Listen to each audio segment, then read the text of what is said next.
Okay, so to install the center roof strap mount in the rear of the vehicle,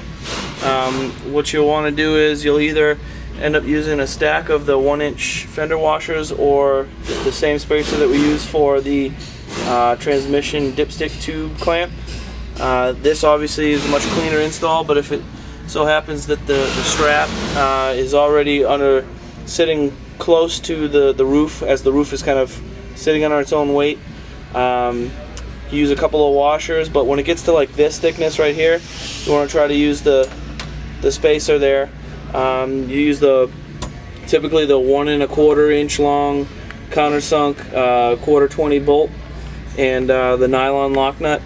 to fasten it down. You want to be careful though that you don't over tighten it, because this is just a 1/16 steel bracket, so you don't want to over torque it and end up pulling the body down so far that you bend the bracket, 1, and 2, you don't want to take the body out of its natural curvature. You'll see if you've tightened it down too much, if you were to look at the roof line, you'll see the roof strap comes nice and smooth across the top, and then it will dimple down in the middle if you've tightened it down too much, and then come back up to its natural curve on the other side. So that's one thing you want to be leery of when you're installing the rear bolt. In the front, that's done in conjunction with the rear view mirror. You can see we've got the bracket here holding the rear view mirror, and some spacers, and again a quarter 20 inch and a quarter long countersunk bolt which goes through the center hole in the roof strap. If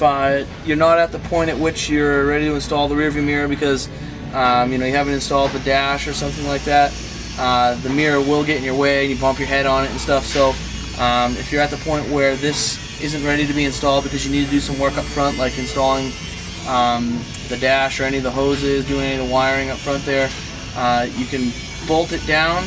and then just remove the bolt and then add the bracket and the rear view mirror later.